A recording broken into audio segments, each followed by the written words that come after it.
Hello and welcome to everyone. I am Bhante Warapanyo, and this is the Monk Life Sangha Meditation Community Buddha Book Club. I am your facilitator in this present moment. We are working through and exploring together the teachings of Zen Master Linji, who was a Buddhist monk in 13th century or so China. And this book that we're working with is called Zen Battles.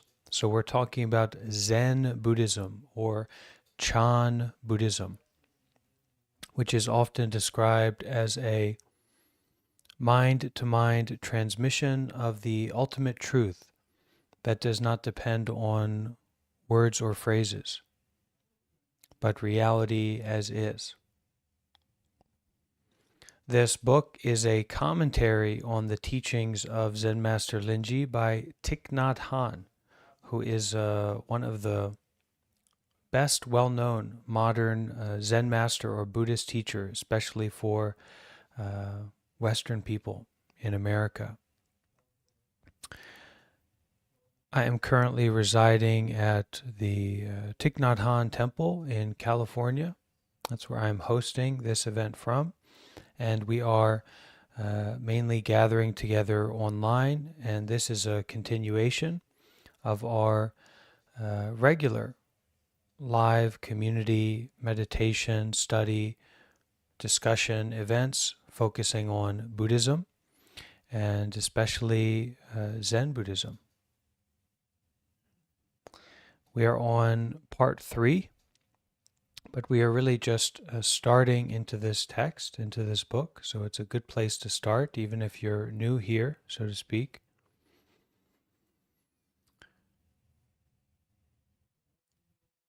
As we begin, we can really approach this as a meditation.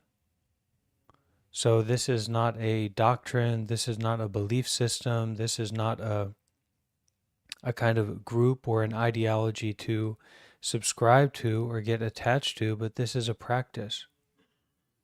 Thich Nhat Hanh was describing the Zen teachings of Master Linji as a kind of laxative, right? Because we're full of malarkey. We're full of nonsense a lot of the times, and we've got to flush it out, right? We've got to abandon all this nonsense and kind of find our joy, water our seeds of happiness and peace and mindfulness, really arriving, really being home in this moment. And I'd like to start our session together with 3 sounds of the bell. So please find a comfortable, stable position for your body. And as we invite the sound of the bell, we invite our mindfulness, we invite our present moment awareness, and to really arrive here together and settle in for this Buddha Book Club. All right? Let's listen to 3 sounds of the bell.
arrived, arrived, at home, at home. When we invite the sound of the bell, when we remember our breathing, we connect with the present moment, and we connect with clarity and solidity and virtue and goodness just in that moment of connecting with the breath, that moment of mindfulness.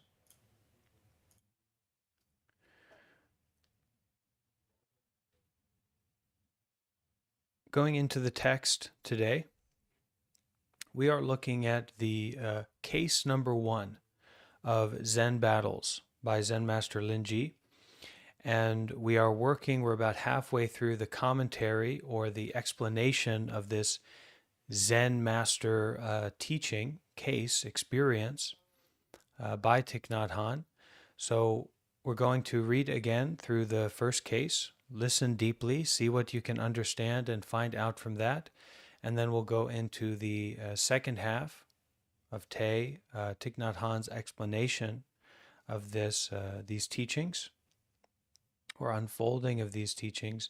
And then finally, we will move into some practical exercises that we can do together to integrate these teachings into our lives in general. All right?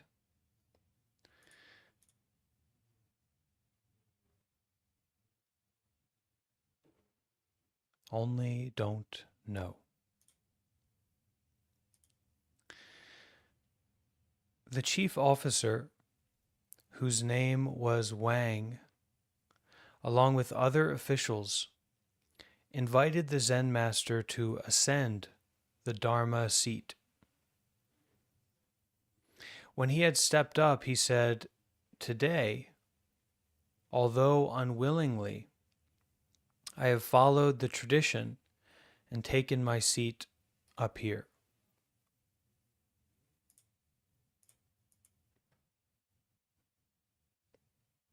If I were to speak in a formal way, setting down the great achievements of the Zen school, I wouldn't be able to open my mouth, and you wouldn't know where to find a foothold. However, because today the chief officer of this region has made his request so many times, how can I continue to hide the essential teachings of the Zen school? So if there is any warrior who is willing to step out onto the battlefield, they should request to come and face the Sangha in order to prove themselves in a couple of points. A monk stepped forward and asked, "What is the chief meaning of the Buddha Dharma?" The monk bowed. The master said, "This monk has the ability to speak." Another person asked, "To which tradition does the song that the master sings belong? And of what branch of Zen is he a continuation?" The master replied, "In the past, when I was still with Master Huangbo, I asked a question 3 times and was beaten 3 times. The monk stopped to think. The master gave a shout. Then he beat him and said, 'Monk, don't hope to drive a stake into empty space.'" Now we're on to the part of this case from Zen Master Linji where we will be hearing Thich Nhat Hanh's explanation. So listen closely. A senior monk approached and asked, "There is no reason why the teachings of the 3 vehicles and the 12 divisions should not make our Buddha nature shine out, is there?" The master said, "You have not yet dug up the weeds of your mind's garden." The senior monk said, "There is no reason why the Buddha would have deceived people." The master asked, "Where is Buddha?" The senior monk was unable to reply. The master said, "You wanted to fool this old monk in the presence of the prefect, the chief officer, did you? Leave, leave. Make room for others to ask questions," the Zen master said. The banquet of the Dharma is being given today for a great cause. Is there anyone else who wants to ask or say anything more? Come out here quickly. I will let you know in advance that you only need to open your mouth and the communication is lost. Why? Have you heard the Buddha say that the Dharma is not caught in words and concepts? It does not arise from a cause, and it does not arise from conditions. Because you do not yet have confidence in yourself, all we have today is a few odd words spoken here and there, whose only function is to block the way of the chief officer and the other officials and eclipse your Buddha nature evermore. It would be better to withdraw. Then the master shouted and said, "For those whose faith is weak, to have spent a whole day bandying words like this is of no use. You have been standing a long time. Your legs must be tired. Farewell for the time being." So we listen in mindfulness. Our hearing and our mindfulness go hand in hand. And because these teachings are concerned with the ultimate truth, because these teachings are concerned with the Buddha, the Dhamma, and the Sangha, because these teachings are going to be explained by a Zen master or a modern teacher that has a great capacity to explain, our mindfulness is all the more important to establish ourselves in. You don't need to think, you don't need to believe. You just need to be mindful. And to really be mindful, we have to detach.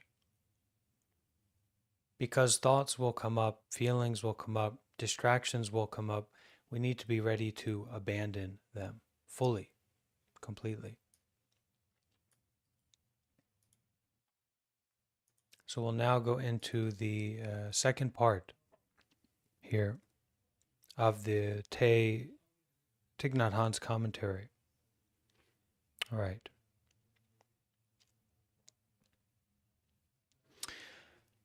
Remember, there was this monk who was an academic or asked Zen Master Linji about, isn't of all the Buddhist teachings, of all the scriptures and records and practices and all this that have been put together, certainly following this and knowing about this will lead us to see our own true nature or to become enlightened, right? To realize the truth. So Thich Nhat Hanh's commentary begins here. Another monk came forward and asked, "To which tradition does the song the master sings belong? And of what branch of Zen is he a continuation?" Sorry, a little bit forward. Master Linji was next asked by a senior monk, "There is no reason why the teaching of the 3 vehicles and the 12 divisions should not make our Buddha nature shine out, is there?" He asked this because as a senior monk he was a Dharma teacher, and teaching requires that we have confidence in the Dharma, faith that the teachings can help our Buddha nature shine out. So Dharma in Buddhism can have 2 kind of different definitions. If it's Dharma with a capital D, it tends to be speaking about the original teachings of the Buddha, the scriptures, the text, the philosophy, the practices. And if it's a lowercase d, it can kind of be talking about any phenomena, and any phenomena as being like a representation or an access point to truth. Okay.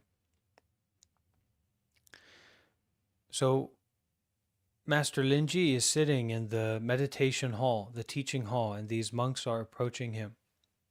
This senior monk approached and said, "There is no reason why the teaching of the 3 vehicles and the 12 divisions should not make our Buddha nature shine out, is there?"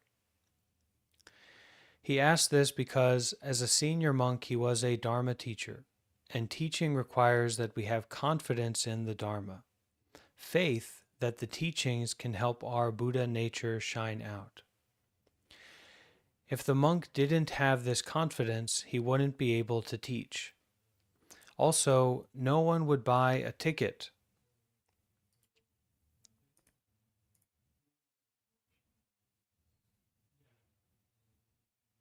to come to the Dharma hall if they didn't have faith that the Dharma talk would help their own Buddha nature to shine out. So we can also see this in our gathering here, right? I'm able to facilitate or teach or speak on these topics because I have faith in the Buddhist teachings. I have trust in the Buddhist teachings. And that's through my experiences, right, of transformation, of healing. And in the Mahayana or in Zen, that's very much about your true nature, your essence, your natural clarity, your natural freedom to shine out and to recognize that, right, to see that. And also for the people who are here, you wouldn't show up. And even if you did show up, you wouldn't be able to stay if you didn't have some degree of trust or faith or deep curiosity, at least, that these teachings can be put to use, can be practiced to allow our true nature to shine out, our freedom, our peace, our clarity, our stability to shine out, right? So if the monk didn't have this confidence, he wouldn't be able to teach. Also, no one would buy a ticket or no one would kind of invest their time to come to the Dharma hall or the meditation area if they didn't have the faith that the Dharma talk would help their own Buddha nature to shine out.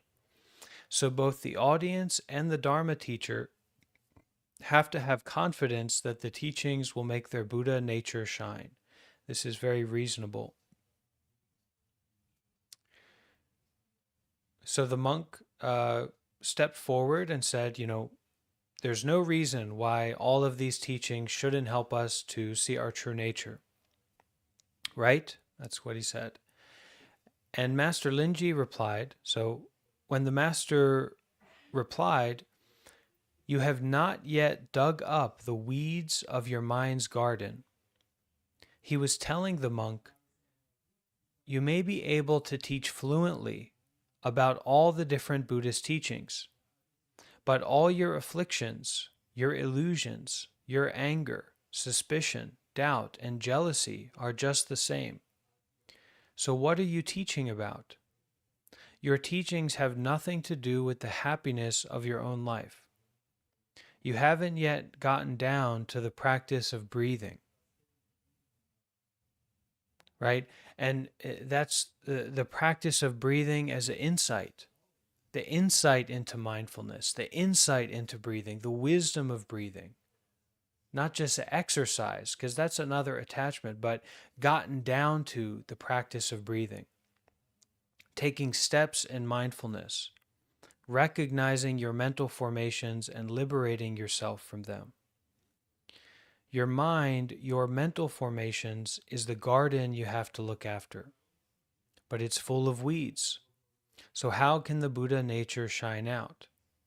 You've been teaching about the Buddha nature for 30 years, but it hasn't made any difference. Okay, so this monk approached the great Zen master Linji and said, hey, I'm a Dharma teacher, I'm an academic. There's no reason why all this stuff shouldn't allow people to become enlightened, right? And Master Linji kind of saw through him at that moment and said, you have not yet dug up the weeds of your mind's garden. There's a Zen saying from a Korean Zen master that I've gone to a few retreats with in Korea and in the US. And he says this saying, dog chases mud ball, lion bites the thrower. Right? So this is a case. Master Linji is not a dog. He's not chasing this mud ball that was thrown out for him. He's biting the thrower. Master Linji says to this, academic Dharma teacher, you have not yet dug up the weeds of your mind's garden. right? He was telling the monk, you may be able to teach fluently about all these teachings and all these different practices, but you haven't gotten down to the real practice. Breathing, taking steps in mindfulness, recognizing your mental formations, and liberating yourself from them. Okay? Now, if the monk had some awakening, Master Linji's single sentence would have been enough to wake him up. So this isn't a debate. It's not about debating. It's not about getting our intellectual viewpoint here. That's not what Zen Master Linji is trying to do, to be in the right. He's trying to wake this person up and maybe check, right? To see what if he's all there. Hey, are you home? Do you recognize? So if the monk had some awakening, Master Linji's single sentence would have been enough to wake him up. But the monk continued, saying, there is no reason why the Buddha would have deceived people. This monk was really stubborn. There's no reason the Buddha would have been selling false goods and deceiving people. The Buddha taught the Dharma for 45 years, and the words he taught are written down clearly in the Tripitaka, which is all the different collection of the Buddhist teachings. The Vinaya, the Sutta, and the three baskets. So the master asked, where is Buddha? Is Buddha a reality outside of you, or is he inside you? Okay, so the monk didn't quite get it when Master Linji said, yeah, you're attached to these teachings, but you haven't really gotten it yet.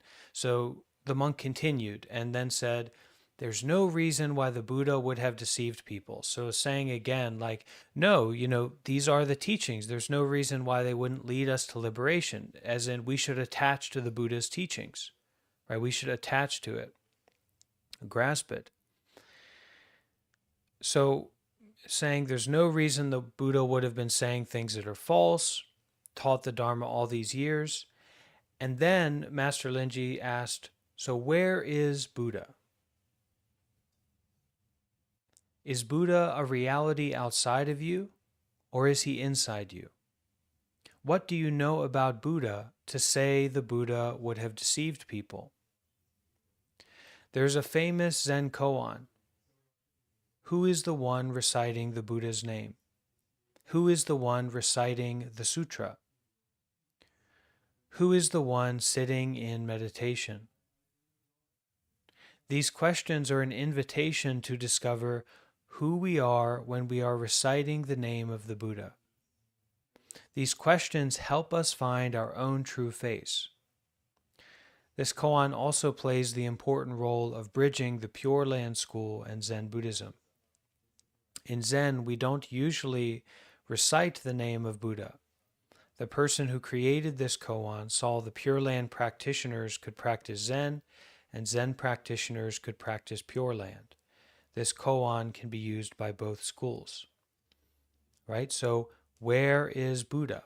Who is practicing meditation? Who is listening to this talk? Who is eating? Who is sleeping? Who is dragging this corpse around? What is your original face? What is your essence? What is your true nature?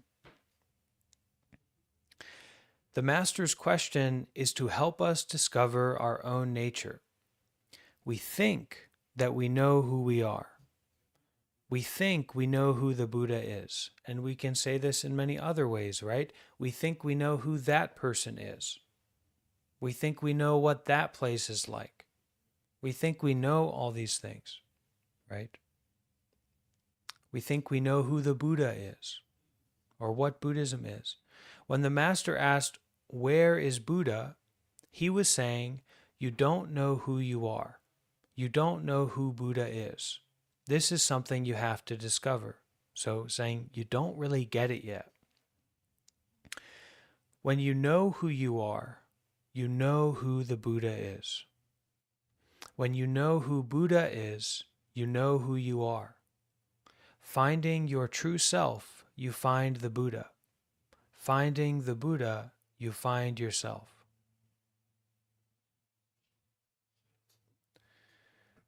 Let's listen to a sound of the bell.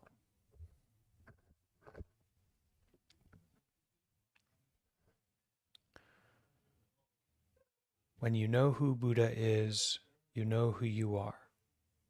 Finding yourself, you find the Buddha. Finding the Buddha, you find yourself.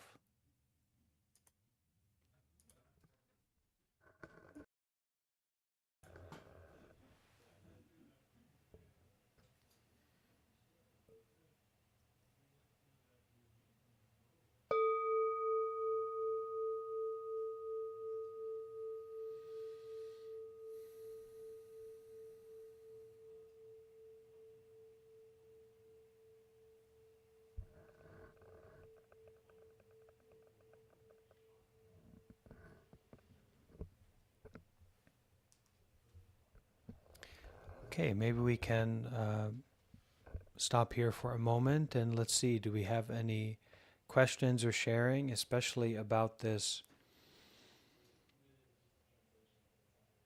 case between this academic, very experienced monk, senior monk, memorized, a Dharma teacher, very skillful, and is kind of coming forth with this attachment to the teachings or to the scriptures. And Master Linji said, "Yeah, you sure you know all these things, but you don't really know yourself yet. Your mind is full of weeds, and you haven't pulled them out." The monk said again, "But yeah, come on, the Buddha really taught these things." The Master Linji said, "Where is Buddha?" And Thich Nhat Hanh has brought us to this place. So I'll read this and then let's see if we have some sharing or question. When the Master asked, "Where is Buddha?" he was saying, "You don't know who you are. You don't know who Buddha is." Or we can say, you don't know what enlightenment is. This is something you have to discover. When you know who you are, you know who the Buddha is. When you know who Buddha is, you know who you are. Finding yourself, you find the Buddha. Finding the Buddha, you find yourself.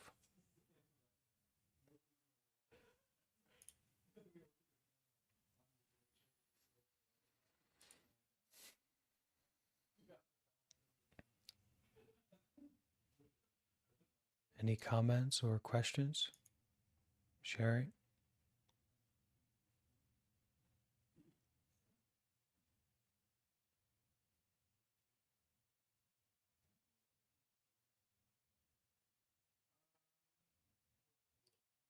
How about Austin?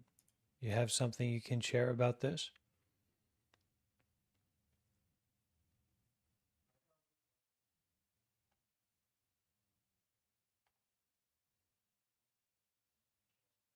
Quieter place.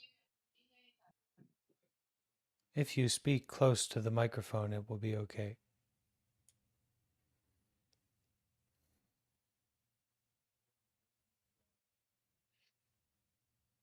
It seems almost a little hard to understand that which comes first, which do you find yourself first or you find the Buddha first?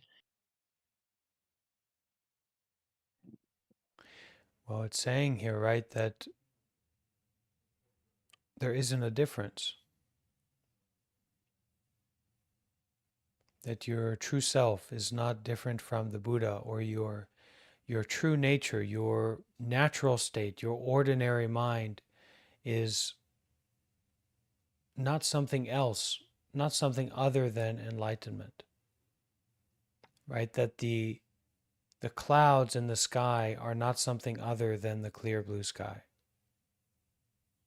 The clouds exist within that scope of clarity. And the more we look closely and clearly, not attaching to views or expectations or something we want or something we're kind of chasing after, looking after outside, right? The more we can see that. and we can rest in that. So, maybe the key to finding and seeking yourself is to not seek so much, just sort of sit with. Yeah. Not seeking, just sitting, just breathing, just eating, just seeing.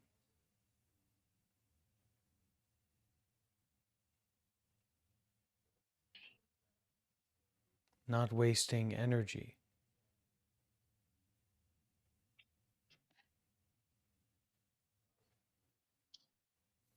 Okay. Thank you, Austin. Yes.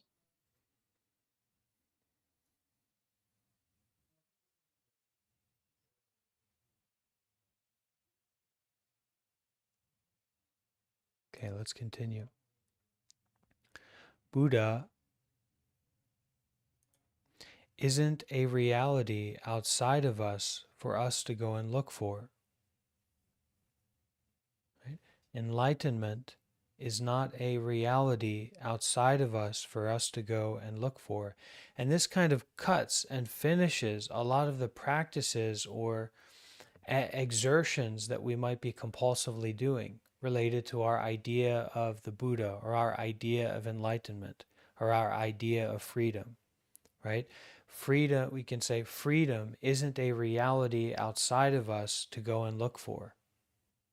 Peace is not a reality outside of us for us to go and look for. When the master asked, "Where is Buddha?" he was also asking, "Do you know anything about the Buddha to be able to say this? If you think you know who the Buddha is, you are wrong." With this question, he cut the head off of the monk's question.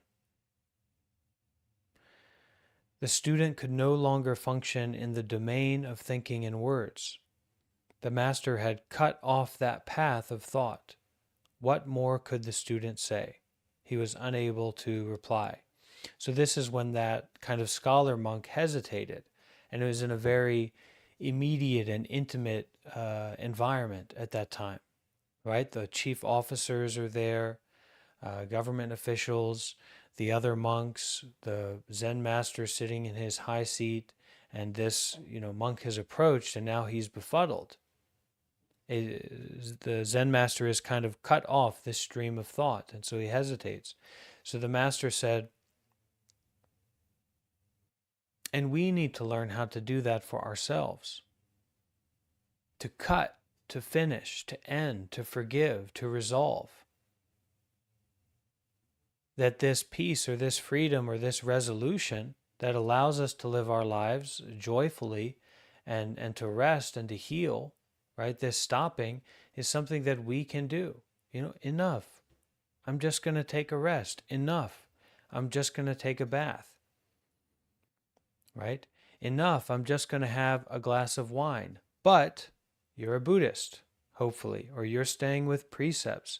So you know that that's not a really a stopping. It's more of an indulging, or it's a poisoning. It's a danger, right? So there are certain things that our mindfulness keeps us from that, because certain things pollute our mindfulness. Certain things corrupt our virtue, our peace, our wellness. So we have to, that finishing, that ending, that stopping, we need to know how to wield it. We need to know how to use it and not make it into a justification for something.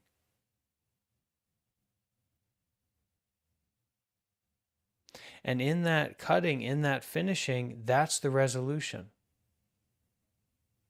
That's the detachment. That's the letting go.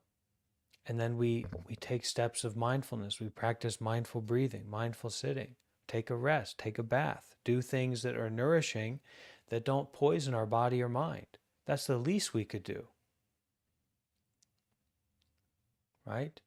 And I've been inspired recently here at the monastery during our walking meditation, kind of feeling almost like I'm holding the hand of my inner child.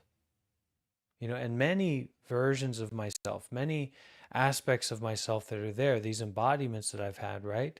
And for that inner child, do they need wine? Is that what they need to be attended to? Or as me as a caretaker, do I need to, is drinking wine going to support me in caring for that precious one? No. And many other things are like that too. So of course we make mistake, but we need to know how to finish and to cut and to end and not dwell and drag and justify and intellectualize about it. It's just wasted energy, right?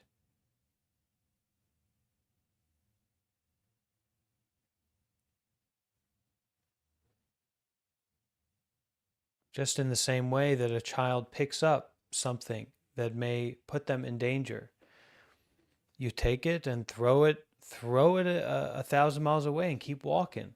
There's no there's no intellectualization about it. You don't have to justify it. You just know this works, this doesn't.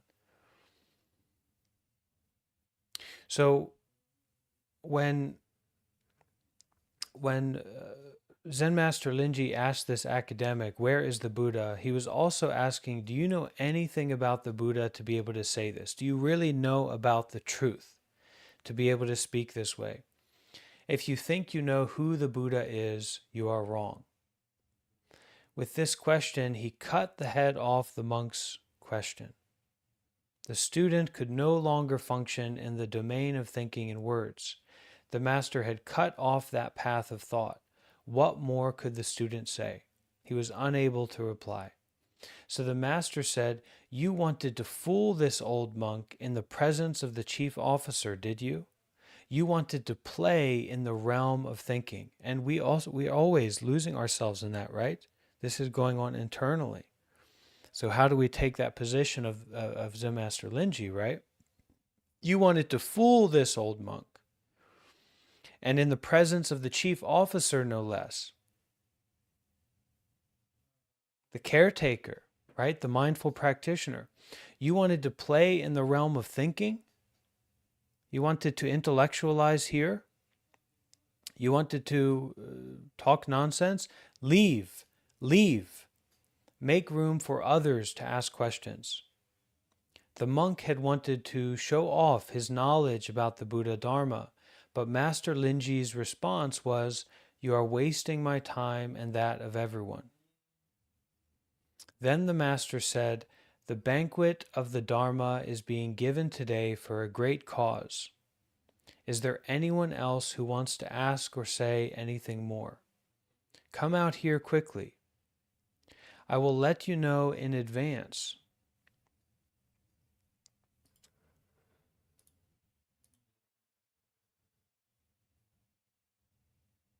that you only need to open your mouth and the communication is lost." Why? Why does he say that? Have you heard the Buddha say that the Dharma isn't caught in words and concepts? It does not arise from a cause and it does not arise from conditions. The politician didn't have much time and he wanted a good feast, but wasn't getting the most delicious dishes. Yet no one dared to come out. Everybody was afraid. So this is a kind of a real situation, a real case that was going on. And everybody felt kind of on the edge. And this politician wasn't getting the kind of the pre-planned, pre-prepared meal that he may have been looking for and requesting this Dhamma talk, right? Requesting this teaching, deep teaching. The lectures and discussions we have are not the Dharma, because the Dharma is not caught in words and concepts, and it doesn't arise from causes and conditions. As soon as we have the intention to speak, the real truth, the truth, is lost because we are relying on words. The Dharma isn't something to go in search of and discover. It is already there. It is a truth that either manifests in that moment or it doesn't. Do we have confidence in ourselves? Confidence in our Buddha nature? If we have confidence, we don't have to look for it. All right? And so if we have confidence in ourselves, confidence in our Buddha nature, then we don't have to look for it. We don't have to look for our Buddha nature. We don't have to look for our freedom in paths of knowledge and concepts. If we see the Buddha as someone outside ourselves and we feel that we are worth nothing, then we will not be successful. The basis of our success is confidence in ourselves. If we see ourselves as someone who simply receives the Dharma, the wisdom from outside, then we won't be successful. Everything that's happened is because we don't have confidence in ourselves. So these kind of mistakes, traps we fall into. All we've been able to say today are a few words here and there, a few parasitic vines climbing and covering up the trunk of the beautiful tree, whose only function is to block the way of the chief officer and other officials and eclipse your Buddha nature evermore. It would be better to withdraw. So that's how the discussion ended, that event ended. So this Dharma discussion seems to have been a failure, but we have the benefit of time and space. Today we can see things in the discussion that perhaps the people present missed, so we can do better. We can be successful because we are there with the Master, and the Master is shouting and waking us up. And we are lucky to be sitting down. Remember, the monks at the time all had to stand up. Master Linji's last shout was for those whose confidence is weak, to have spent a whole day bandying words. So a whole day kind of mixing around with words, lost in words and phrases like this, is of no use. You have been standing a long time. Your legs must be tired. Farewell. Okay, let's listen to a sound of the bell.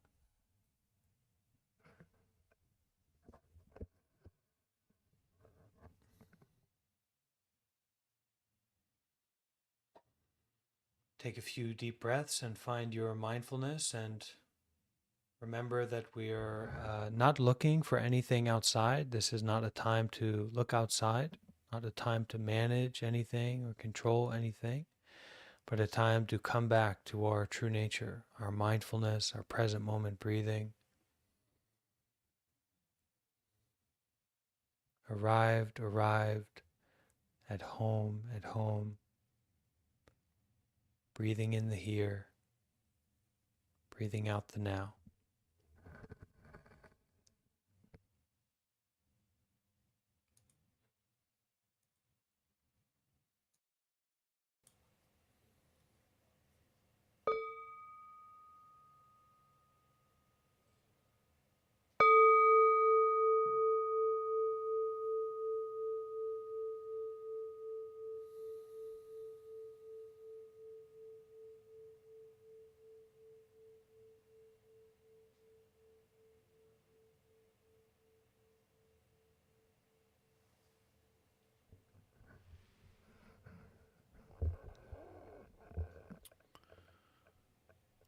So now we will go to towards the back of the book, chapter 5, and this will be some of the kind of practical practices that we can make use of, that come out of or originate in the teachings of Master Linji.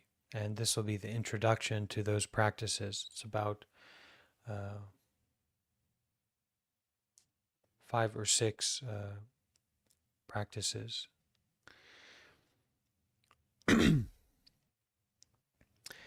Master Linji taught that each one of us has a bright and shining mind. If we can find our way back to that bright mind, then we can be as the Buddha and the Bodhisattvas are. So, to be enlightened and also helping others with that enlightenment, that wish for enlightenment. When our shining mind is dulled, that means it's covered by afflictions. So covered by our addictions or the traps we set for ourselves, the betrayal, our kind of personal betrayals in our own heart. With the practice of mindfulness, we can restore our bright mind. And that is predominantly what we are doing here. The practice of mindfulness, restoring the brightness of our mind each and every moment. This is the moment to be mindful. Now. There's no period of time, there's no past, there's no future, but this is the emphasis of the practice of mindfulness right now, to brighten this mind. Our mind is a garden, and our garden has been ignored for a long time. The soil is hard, and brambles and wild grasses are growing everywhere. To practice is to come back moment by moment, right? This isn't some story-esque picture, but moment by moment, to come back to our practice, to this garden, and care for it. We are the gardener. Our mind is the earth. And in the soil, there are good seeds. So there's a lot of positive potentiality in our life and in our experience, especially we're lucky enough to be connecting with these teachings, right? In this practice.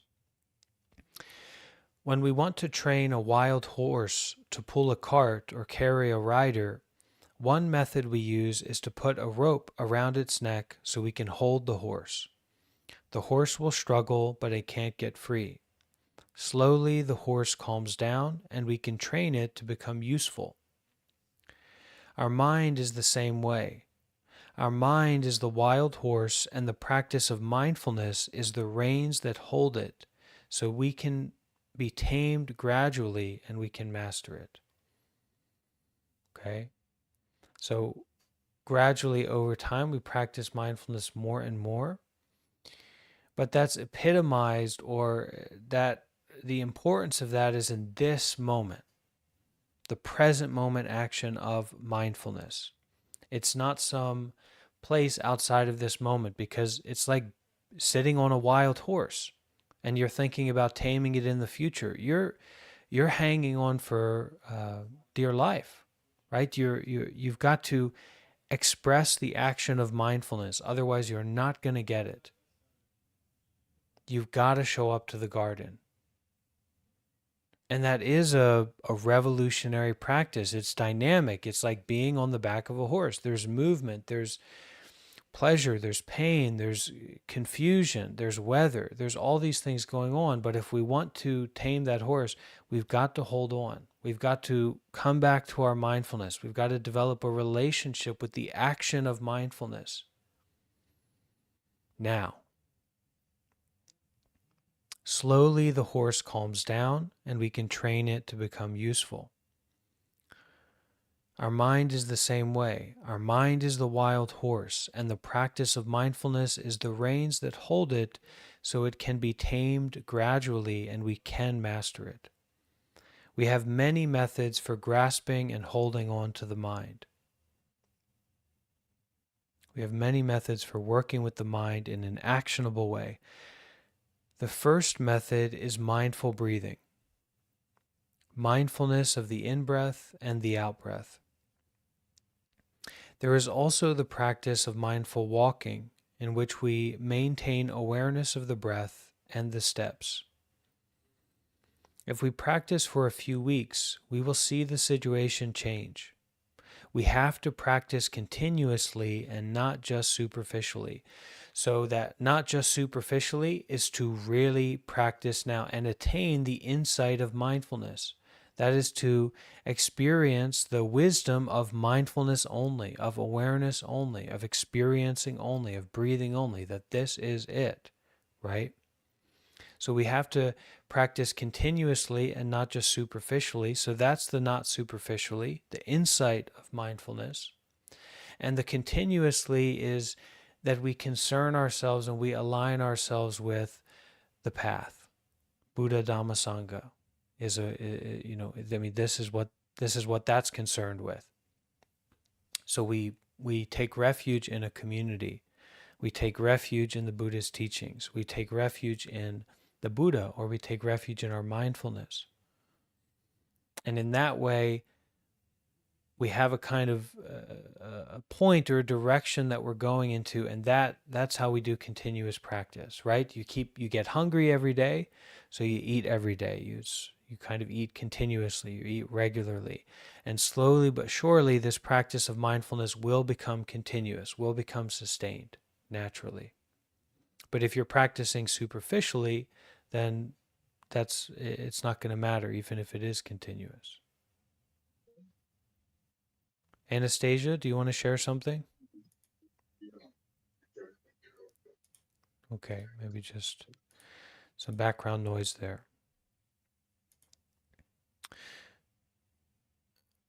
And that these are working, it's a working practice. It's the insight of mindfulness is the action of mindfulness. It's stepping into these practices and these exercises and not allowing the intellectual mind to once again kind of take a position of authority.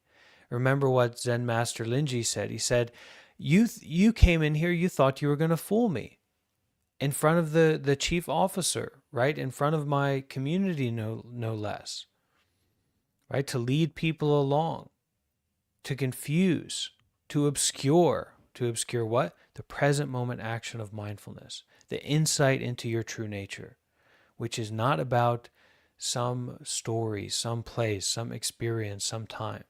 It's not about anything outside. And that if you take even, what we do here and me sharing, right? If you take that as you're getting the Dharma from outside, you're getting the wisdom from outside, then you're not really going to get it.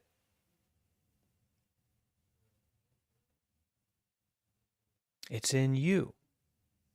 It doesn't depend on anyone else. Okay? We have to be determined to grasp our mind. We have to be determined to practice seriously. Doing good deeds, mindfulness, detachment, or generosity. And we have to be determined and sincere in this practice. A period of continuous, diligent practice will surely lead to transformation. Surely.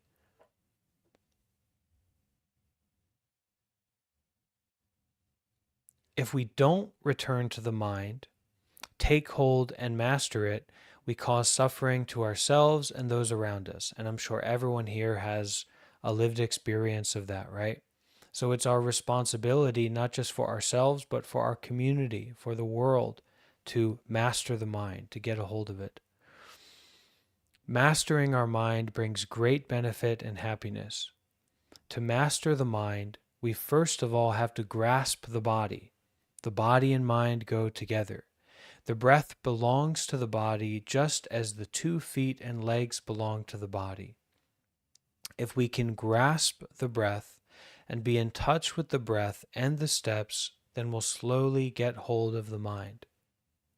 Or we'll bring the mind home to the body, bring the mind home to simplicity of the experience of the body.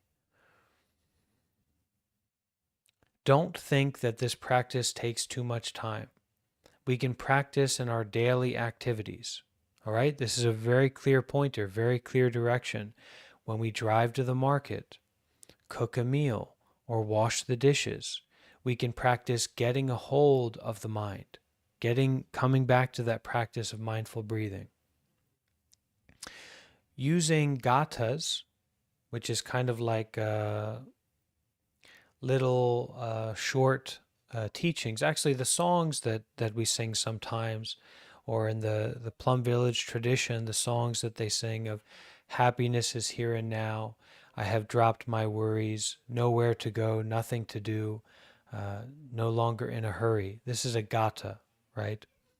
Using gathas in our practice makes it easy and enjoyable.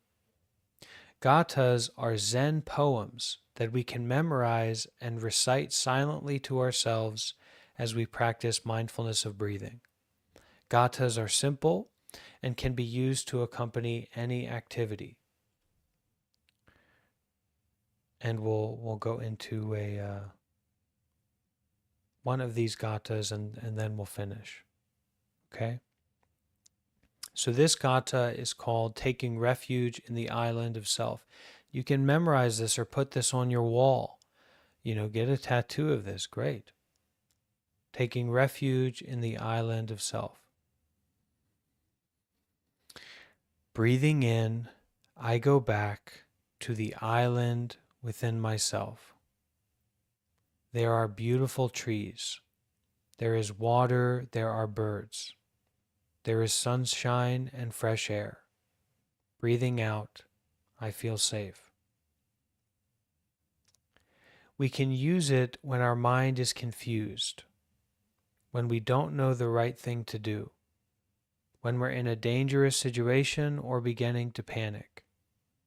When we come back to the breath, breathe mindfully, and recite this gatha, our mind will be calmed immediately.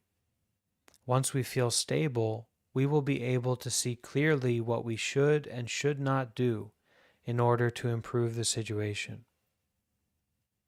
Coming back to take refuge in the island of self is the teaching the Buddha gave when he was 80 years old. He knew that after he entered nirvana, after he So nirvana is like enlightenment. So in becoming enlightened, the Buddha attained or realized fully no self, not someone, not a separate self-entity. So when the Buddha died, when Siddhartha Gautama, the Buddha, died, the Buddha was not self. This body and mind was the body and mind of not self. So in the death of that body, there wasn't a difference in what made the Buddha was emptiness, we can say. So in the Buddha dying, we say he entered nirvana, and that was his attainment.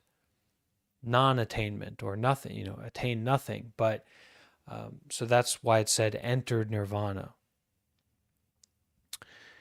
So he knew that after he entered nirvana, there would be many disciples, both monastic and lay, people who aren't monastic, who would feel lonely and that they'd lost their place of refuge after the Buddha was gone. So he taught that inside us, there is an island where we can take refuge. When we feel lost, lonely, sad, hesitant, and in despair, when we don't know what the correct thing to do is, we can come back to that island and have safety. Now listen to this. That island is our stable mind. And this is also an island that we can offer to our friends and to our loved ones and to those in need. Right? And it's very useful. That island is not a place outside us. One breath can bring us back to that island immediately. In each person, there are the seeds of stability, freedom, and non-fear. It is these seeds that make a place of refuge for us and protect us. When we take refuge in our island, we are taking refuge in something real, not in some abstract idea or a vague notion about the future. And this is a trap that not just materialistic people fall into, like, oh, I'll feel happy when I have that car, or, this relationship or this social position, etc., or falling into these materialistic tendencies, right? But it's also a lot of spiritual or philosophical minded people right? Where it becomes this abstract or vague notion about what the practice is, or what enlightenment is, or what chakras are, or what kundalini is, or what, these different states and realms, etc. This is an answer to both of those wrong views or wrong sides. It's more solid than a new Audi, and it is more stable than the greatest spiritual experience you could ever have. It's more reliable than that. So when we take refuge in our island, when we come back to this stable mind, this aware mind that has the natural capacity, has the seeds of stability, freedom, and non fear, we are taking refuge in something real, not in some abstract idea or a vague notion about the future. We can use this gata when we do sitting meditation or walking meditation. Whether we're sitting, standing, walking, or laying down, we can practice coming back to take refuge. Breathing in, we can say, coming back to take refuge. Breathing out, we can say, in the island of myself. We can say, coming back to take refuge in the island of myself.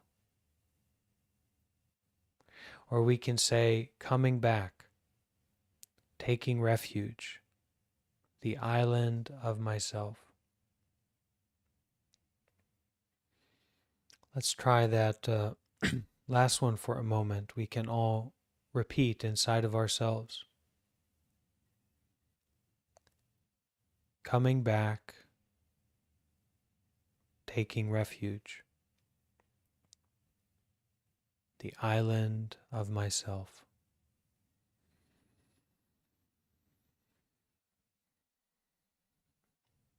And we can breathe deep and smile as well, if that feels good.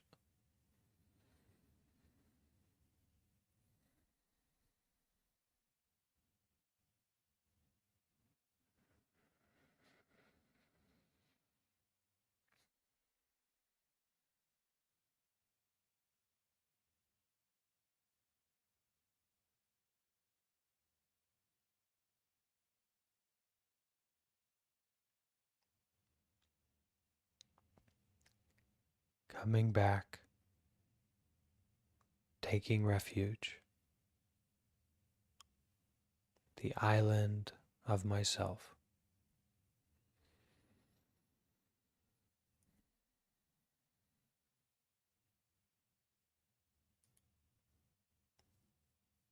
Okay, let's listen to a sound of the bell.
Okay, any questions before we finish today?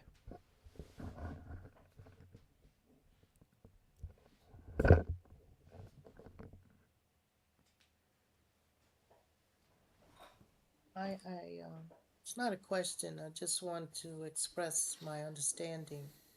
What you're trying to teach us is everything that we need is inside of us, and these practice that breathing and meditating, discipline and train our mind. and to be more mindful of our own self, and to be able to train it, our mind. And far as the garden with the weeds, with the weed, it's it is we don't quite get it yet. We still have weeds to unplug, detach from, and continue meditating, um, practicing will we will learn to control the mind. That's right. And Master Linji and Zen in particular is specifically emphasizing that this is it. Like going to the garden, right? You may have a garden, right? In your home or outside or something like that, right? You may have a garden, but when you're in the garden, you're in the garden. And when you're not, you're not. So when we practice mindfulness, we enter into the garden. We are in the garden. That's it. This is it. And that's enough. But we are also working to cultivate and support seeds of happiness, joy, peace, non fear, right? And by being in there and working in the garden and developing our relationship with being in the garden, we develop a clear understanding that we are in the garden, that this is it. And we also develop our capacity to weed out weeds and thorns and poisons. And we also have we are in the right place to water the seeds of happiness, joy, non fear, freedom, stability.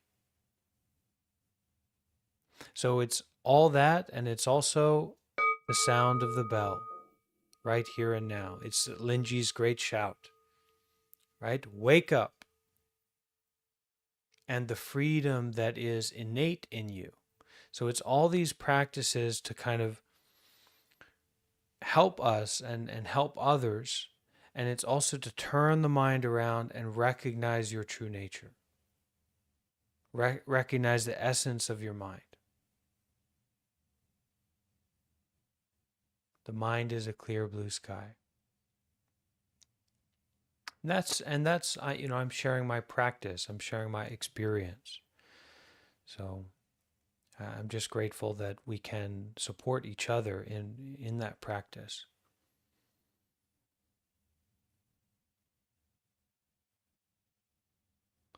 Okay. Thank you, Gloria. Thank you, Bhante.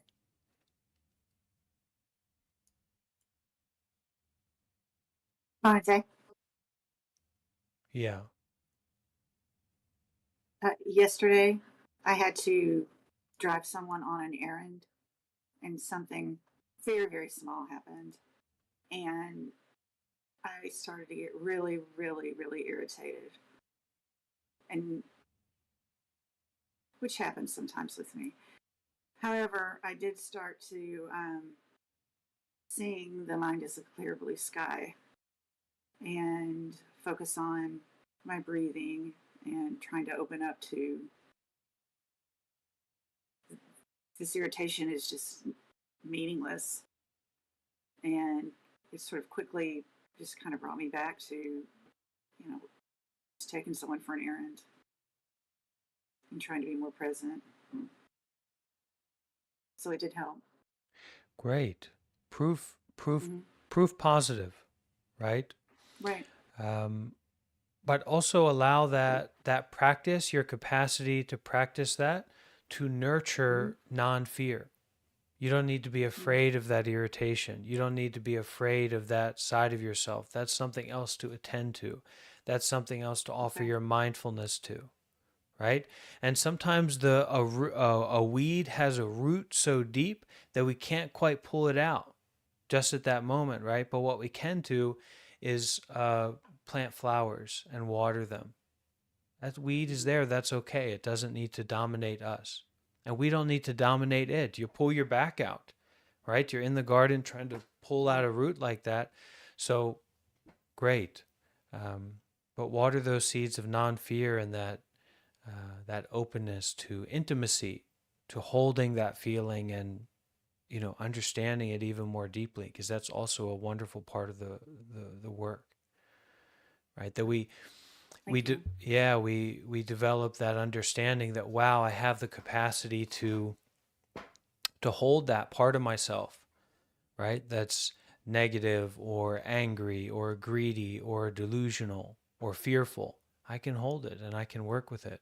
And sometimes that's stepping back from my involvement with it, even though it's, right in front of me or very near me, and just watering some flowers or sitting down and taking a rest, sitting down and breathing and sitting next to that weed. But that there's not a need to, you can have a beautiful, wonderful garden and there can be weeds there. The garden is still your mindfulness. So don't lose yourself in the weed.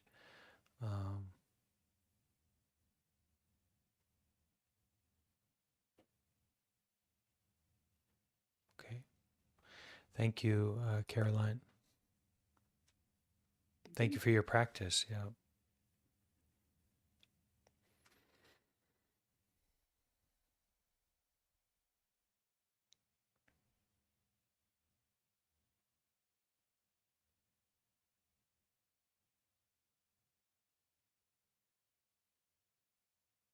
Perfection is unnecessary.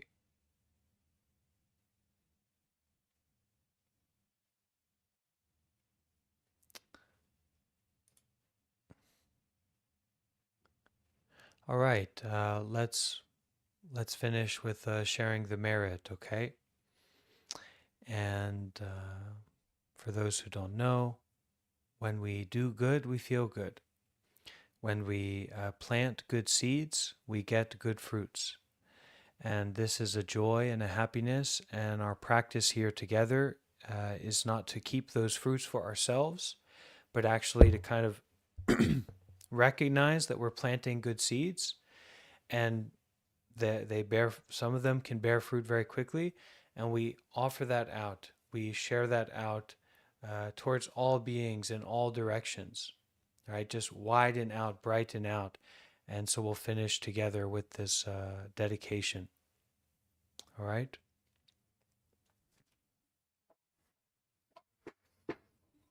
So everyone can join me, bring your hands together, and repeat after me. You can also unmute your microphone so we can all hear each other.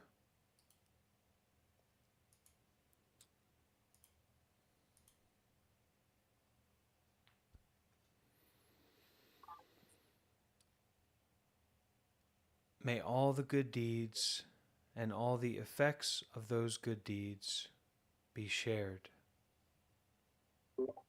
May all May all the good deeds and all the effects of those deeds be shared out With all beings in all directions. with all with all beings beings in all directions. May this happiness be shared with all beings. May this happiness be shared with all beings. May we also share our merits to those in Israel, Palestine. May we also May we also share our merits with those in Israel and Palestine. May they be well.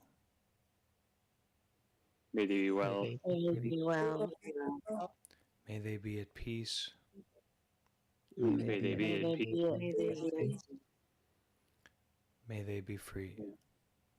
May May they be free. Okay, we'll finish with the sadhu 3 times. So if you know it, you can chant along with me. Okay? Sadhu.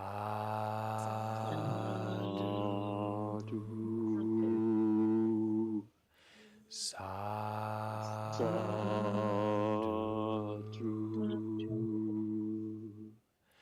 Sadhu.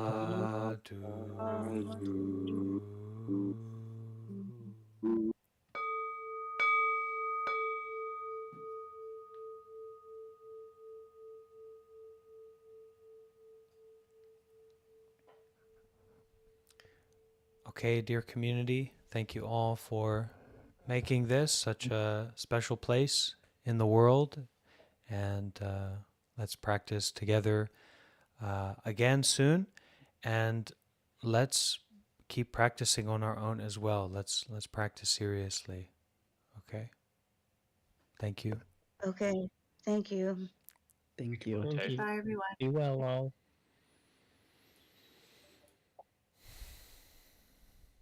May the day be well and the night be well. And all of our YouTube friends, please feel invited to leave a like and leave a comment as well. It helps more friends come across our community in these live events, okay? And if you're not already in the Discord, you'll find a link in the description of this video to join the Discord community and join in our meetings there, okay? Take care.